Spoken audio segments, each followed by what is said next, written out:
오늘 누가복음 15장은 그래서 본문은 미술, 오늘 여러분들 주보에 렘브란트 그림에도 나와 있는 것처럼 미술, 음악, 문학 여러 다방면에서 아름답게 꽃으로 피어난 그런 본문입니다. 이 본문 안에서는 물론 말씀드렸던 것처럼 잃어버린 것들, 잃어버린 양이 나오죠. 잃어버린 동전이 나오고 잃어버린 아들이 나오는데, 이 세 가지 비유 가운데 잃어버린 걸 찾는 그 주인의 마음, 목동과 여인과 아버지의 마음, 그것도 우리에게는 상당히 정말 큰 감동을 주는 주된 백미와 같은 은혜지만, 오늘 누가복음 15장에서는 우리는 먼저 이 비유를 예수님에게 듣고 있던 이 청중이 누구냐, 이걸 밝혀야 됩니다. 그러지 않고서는 이거는 상당히 왜곡될 우려도 있고, 비유 이야기는 청중이 누구냐, 오디언스가 누구냐, 그 이후에 들었던 우리 같은 숱한 2000년 동안 청중들이 세상에 많이 있었겠지만 1차 처음 예수님 그 밑에서 이 이야기를 들려주려고 예수님 말했던 그 오디언스가 누구냐. 20대 후반부터 사실 제가 이렇게 이 본문을 가지고 선포했고, 우리 교회 부임에서도 이와 비슷한 내용을 가지고 선포하기도 했는데, 제가 사실 지금까지 처음으로 한 목사님이 이 청중 구분 이야기로 이 말씀을 설교했고 출판을 했습니다. 그분이 이제 맨하탄의 팀 켈러 목사님이신데, 그 이후에는 이 본문을 가지고 거의 대부분 잃어버린 거에 초점을 맞춰 설교를 들어왔습니다. 팀 켈러 목사님이 쓴 책 The Prodigal God, 한국 제목으로는 탕부 이야기. 한국에서 목사님들에게는 알려져 있겠지만 팀 켈러 목사님이 일반 한국의 성도들에게 사랑을 받게 된 결정적인 가장 빅 히트가 되었던 책, 미국에서도 가장 팀 켈러 목사님이 가장 많이 팔렸던 책 The Prodigal God. 제가 좀 책 출판을 일찍 했더라면, 오늘 1절에 보니까 예수님 주변에 누가 몰려들었습니다. 모든 세리와 죄인들이 말씀을 들으러 가까이 나오니. 누가 예수님 주변으로 몰려들었습니까? 세리하고 죄인들입니다. 그러니까 그 극중 인물로 치자면 백정이나 노비 같은 사람들입니다. 팀 켈러 목사님은 이 세리와 죄인을 1차적 청중이라고 구분했습니다. 그런데 저는 그리 보지 않습니다. 물론 예수님은 세리와 죄인들에게 말씀하고 있었습니다. 그리고 그들은 분명히 세리와 죄인들은 예수님의 말씀을 듣기 위해서 몰려든 사람입니다. 오늘 2절에 보면 바리새인과 서기관들이 수군거려 이르되 이 사람이 죄인을 영접하고 음식을 같이 먹는다 하더라. 누가 등장합니까? 바리새인하고 서기관이 등장합니다. 이 두 부류의 사람들이 예수님에게 화를 냅니다. 수군거렸고 화를 냈는데, 이유는 예수님이 세리와 죄인들과 함께 같은 밥상에서 밥을 먹고 있다고 하는 이유입니다. 물론 우리 입장에 이건 말도 안 되는 억지이지만 그들에겐 매우 당연한 상식이었습니다. 3절에 예수께서 그들에게 이 비유로 이르시되, 이 말씀을 한 다음에 예수님께서 연달아 숨도 쉬지 않고 세 가지 비유를 연달아 말씀하셨는데, 그게 누구에게 말했느냐는 겁니다. 예수께서 그들에게 이 비유로 이르시되, 예수께서 그 비유를 들었던 그들이 누구냐 이겁니다. 그들은 세리와 죄인들과 밥상을 먹는, 예수님께 시비를 거는 바리새인과 서기관들이었습니다. 그들이 청중입니다. 그러니까 이 비유를 듣고 있는 건 1차 청중, 2차 청중이 있는 게 아니라 그들에게 듣는 겁니다. 물론 예수님 곁에 있다가 세리와 죄인들이 어쩔 수 없이 비유를 듣는 건 뭐 그렇게 탓하고 말릴 수는 없겠지만, 틀렸다 말할 수는 없겠지만, 예수님은 애당초 이 세 가지 비유를 말씀했던 청중은 바리새인과 서기관들입니다.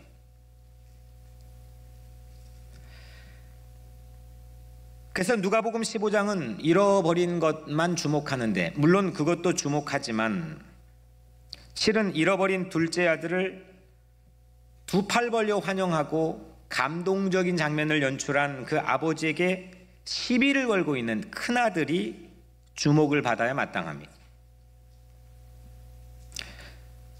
사실 그동안 둘째 아들에 비해서 큰아들의 비중은 이 드라마에서 그닥 크지 않았습니다.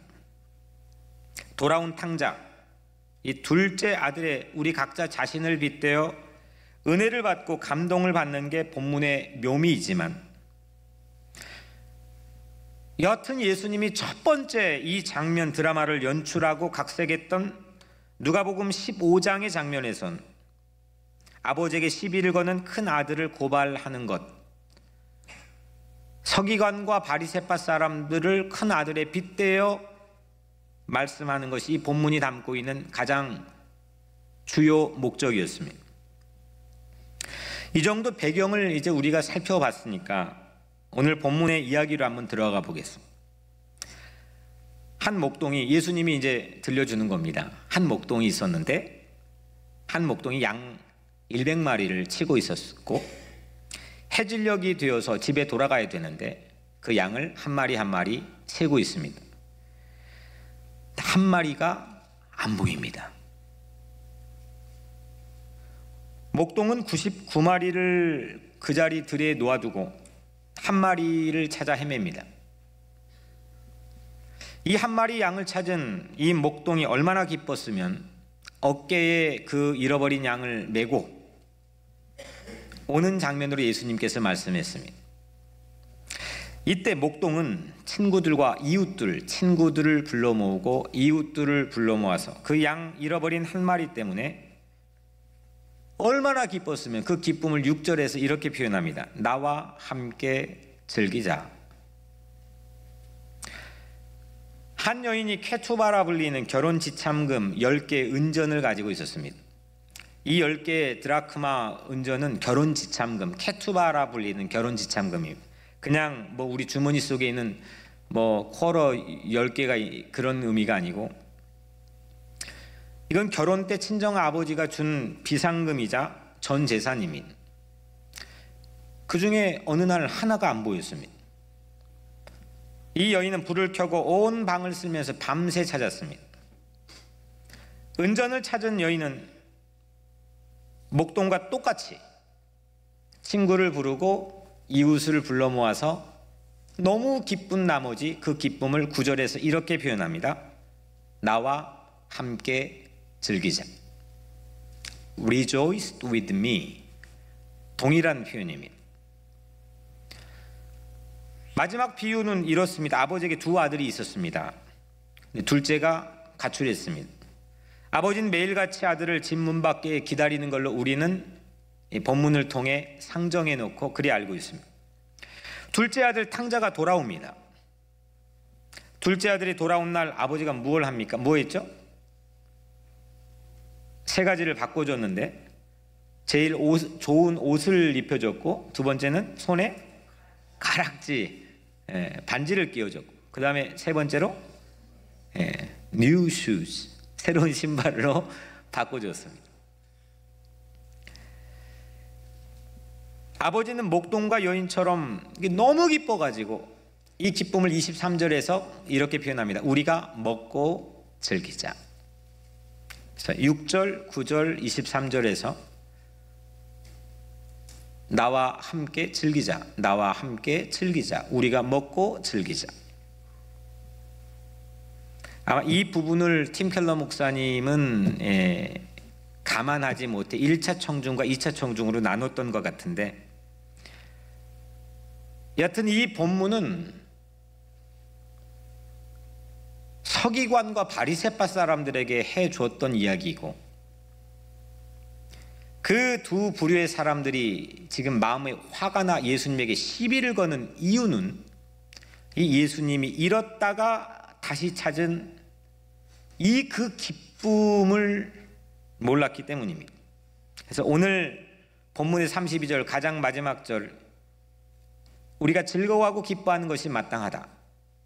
네 동생은 죽었다가 살아났고 내가 잃었다가 얻었기로 우리가 즐거워하고 기뻐하는 것이 마땅하다. 그 마땅한 걸 마땅하게 여기지 못하는 마음들이 세상에 적지 않습니다. 우리가 먹고 즐기자, 나와 함께 즐기자, 이거는 잃어버린 것을 다시 찾은 예수님 마음입니다. 그리고 동시에 바리새인이 맞서고 시비 걸었던 예수님의 마음이기도 합니다. 한쪽은 예수님의 마음은 잃어버렸다가 다시 찾은 마음이고 너무 기뻐하는 마음이고, 한쪽은 그걸 못마땅히 여기고 시비 걸고 맞섰던 한 부류의 마음입니다. 큰아들의 반응은 이렇습니다. 그가 노하여 들어가고자 하지 아니하거늘. 삐진 겁니다. 집에 아예 안 들어가겠다는 겁니다. 큰아들이 아버지에게 따집니다. 난 오랫동안 아버지를 도왔습니다. 근데 난 염소 새끼 한 마리라도 잡아준 적이 있었습니까? 그런데 창녀들과 어울려 재산 다 날린 이 왼수 같은 아우가 오니까 아버지는 송아지를 잡으셨다고요? 그리고 말도 되지 않는 거 아닙니까? 여러분들 이 큰아들 이야기를 들을 때 어떻습니까? 저는 충분히 이해가 갑니다. 너무 억울할 것 같다는 생각이 듭니다. 그래도 예수님에게는 이것은 하나님 나라, 하나님 국가, 하나님 마음엔 합당하지 않는 마음이라고 단호하게 이야기한 겁니다. 우리 성경에 나와 있는 또 다른 비유 중에 9시에 일하러 시장에 온 사람, 5시에 일 다 끝나기 1시간 전에 일하러 온 사람, 예수님이 임금을 지불했는데 어떻게 지불했다고요? 똑같이 아침에 일찍 온 사람이 마음이 어떻겠습니까? 화가 났죠. 근데 예수님은 야, 네가 나에게 보태준 게 있느냐, 내가 주고 싶어 주는 걸 갖고 왜 네가 시비 거느냐. 이게 사람의 계산과 예수님의 계산이 완전 다른 겁니다. 사람의 계산은 페어해야 됩니다. 우리 입장에서 페어한 게 있어야 됩니다. 내가 노력하고 노동력을 투여하고 이런 모든 내 정성에 뭔가 페어한 보상이 있어야 됩니다. 근데 예수님은 전혀 다릅니다. 오늘 말씀은 사실 그런 겁니다. 그게 부딪히고 갈등을 일으키면 신앙생활을 재미있게 할 수가 없습니다. 왜냐하면 코드가 안 맞으니까요. 예수님하고 코드가 엇나가니까요. 나는 알고 있는데, 나는 계산을 열심히 했는데, 나 열심히 헌신하고 봉사, 이 코드가 안 맞으면 행복할 수가 없습니다. 이 돌탕이 돌아와가고 다 전부 기뻐하는데 딱 한 사람 기뻐하지 못한 사람, 그 형이 기뻐하지 못했습니다. 동생이 돌아오는 것은 이런 겁니다. 동생이 돌아오는 것은 형이 앞으로 받을 그 몫의 유산에서 다시 일정 부분을 그 동생이 또 나눠야 되는 그런 부담을 떠안게 되는 겁니다. 그러니까 형은 아버지 마음이나 동생 목숨엔 사실 별 관심이 없는 거죠. 있는 척 했을지는 모르겠지만 종국에는 결국 이 유산인 겁니다. 동생이나 형이나 똑같이 유산 생각한 거죠. 물론 단지 유산을 노리는 방식이, 스타일이 달랐을 뿐입니다. 형은 옆에서 끊임없이 최선을 다해 충성했지만 결국 결정적인 순간에 속을 까보니까 유산이었습니다. 동생은 망나니였습니다. 그냥 일찌감치 자포자기하고 그 유산 아버지의 호로자식이 돼가지고 그 아버지 유산 다 가지고 허랑망탕히 다 써버렸습니다. 그런데 스타일이 달랐을 뿐이지 피장파장 똑같이 결정적인 순간에서는 자기중심이었습니다. 이것은 바리새인과 서기관을 빗대어 한 말씀입니다. 내 옆에 둘러 같이 밥 먹고 있는 세리와 죄인들과 너 바리새파 서기관과 뭐가 다르냐는 겁니다. 형부류의 사람들이 그러면 어떤 사람들일까요? 착하게 살면 된다 생각하는 사람들입니다. 남에게 패 끼치지 않고 내 할 도리 다 하고 착하게 살면 된다. 이거 너무 좋은 거죠. 근데 문제는 그게 자기 목 때문에, 내가 지켜야 될 목 때문에, 심지어는 극단적으로 말하자면 나는 그렇게 해서 천국을 가야 하기 때문에, 난 뭔가를 얻고 보상을 받아야 되기 때문에. 그런데 보이는 면만 착할 수가 있습니다. 솔직히 세상에서는 둘째가 타박받지 첫째 추궁할 근거를 어떻게 찾습니까? 만약에 진짜 여러분들 앞에 그런 장면이 오늘 말씀이 펼쳐진다면, 둘째 동생은 아주 완전 망나니가 돼가지고 집에 왔는데 이건 꼴은 완전히 그러고, 근데 또 아버지는 환영해 주지만 첫째는 옆에 열심히 일했고 열심히 계속 같이 있었고, 첫째를 추궁할 근거가 뭐가 있습니까? 세상에서는, 세상 법정에, 세상의 도덕적인 잣대로는 절대 추궁할 근거를 찾지 못합니다. 핀잔하지도 않습니다. 도리어 둘째가 타박받습니다. 근데 예수님만 그 첫째를 향해 타박하고 있습니다. 왜냐?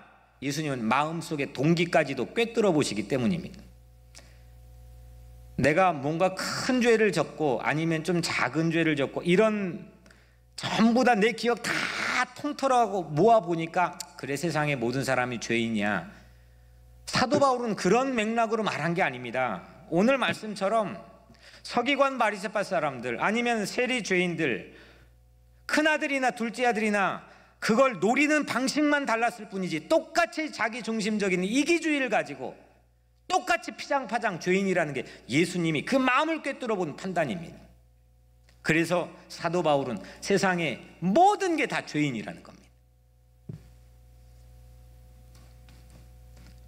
요즘 현대 교회에서는 형부류의 사람들도 적지 않습니다. 하나님을 떠났다, 교회를 떠났다 다시 돌아온 사람들이 형부류의 종교인들에게 여러 가지 상처를 받는 경우도 없지 않아 있기 때문입니다. 물론 우리 교회는 한 명도 없는 걸로 알고 있지만 말입니다.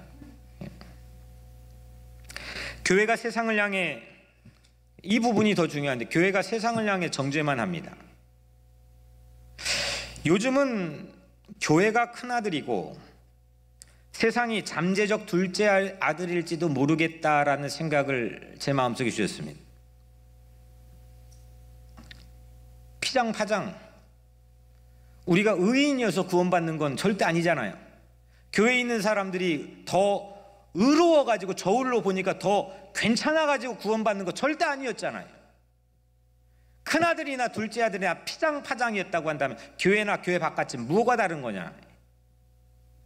근데 우리는 끊임없이 교회 바깥을 향해 배타적으로 정죄합니다. 선교하고 전도한다고 하는데도 그걸 밀어냅니다. 대화할 줄도 모릅니다. 형부류의 사람들은 이익지상주의에 빠져 있습니다. 이익이 뭐가 되냐, 이익이 뭐가 안 되냐, 이거에 아주 이치가 박습니다. 모든 게 자기 중심입니다. 그런데 여러분들, 예수님의 판단은 둘째 동생보다 더 위험한 것이 큰형이라고 하는 게 예수님의 판단입니다. 이유는 딱 한 가지입니다. 두 가지도 아닙니다. 자기의 잘못을 자기가 모르고 있기 때문이라는 겁니다. 큰아들은 서운한 것만 기억하고 고마운 은혜는 쉽게 잊어버리는 경향이 아주 농후한 사람이었습니다. 저는 그걸 그냥 기억력 편중 현상이라고 불러봤습니다. 기억력이 한쪽으로만 치우쳐 있는 편중 현상. 내가 하고 싶은 기억만 합니다.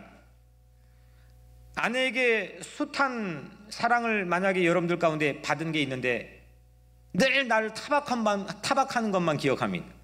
처마누라는 왜 그러나? 이 마음으로는 상대의 행복을 진실로 기뻐해 줄 수가 없습니다. 나에게 유리한 기억만 저장이 되어 있습니다. 그래서 나도 불행합니다. 절대 행복해질 수가 없습니다. 오늘 이 본문에처럼 진수성찬이 차려져 있는데 그게 그림의 떡이 되는, 그게 형부류의 삶입니다. 어마어마하게 좋은 게 펼쳐져 있는데 그게 늘 그림의 떡입니다. 늘 거리감이 있습니다. 그건 내가 소유하지 못합니다. 이게 형부류가 가지고 있는 삶의 스타일입니다. 나하고만 친해야 되는데 내 영향력이 줄었다고 화내는 것, 이거 서기관들의 모습입니다. 바리새인들의 위장은 밥상마다 소화불량입니다. 소화가 되지 않습니다.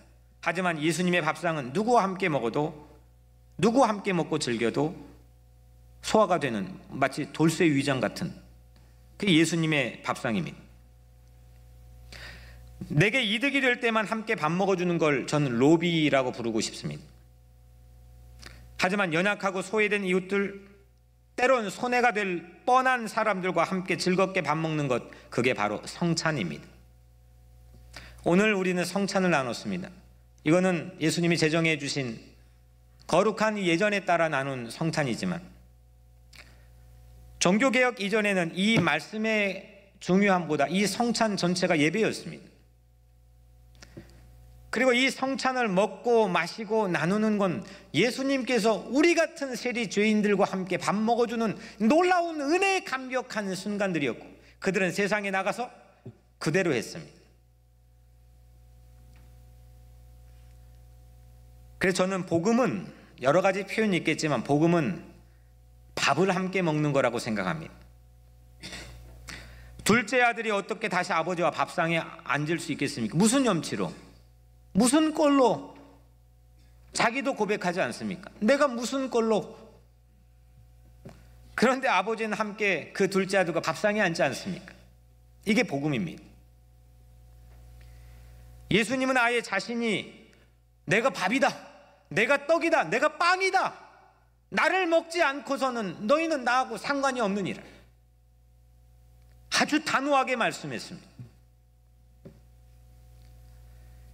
이제 오늘 마지막 말씀의 클라이막스로 들어가 보겠습니다.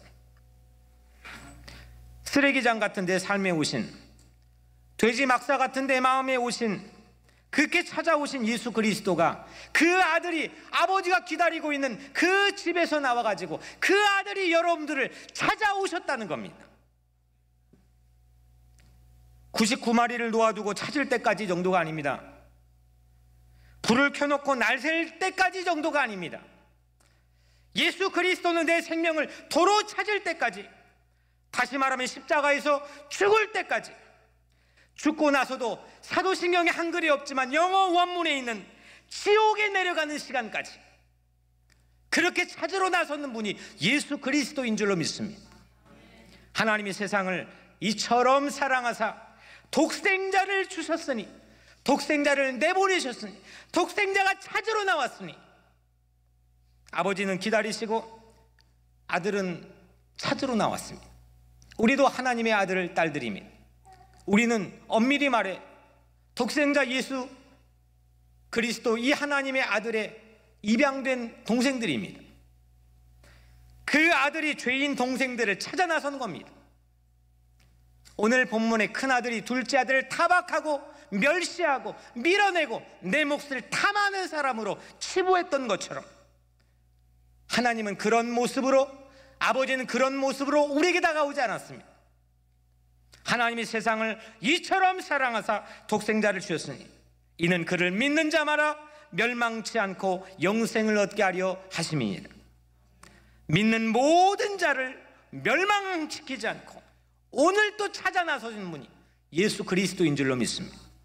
오늘 이 비유 이야기를 당시 서기관과 바리새파 사람들 뿐만 아니라 오늘 우리에게 들려준 얘기는 그 본문의, 이 본문의 비유의 주인공은 바로 예수님 자기 자신이라는 겁니다.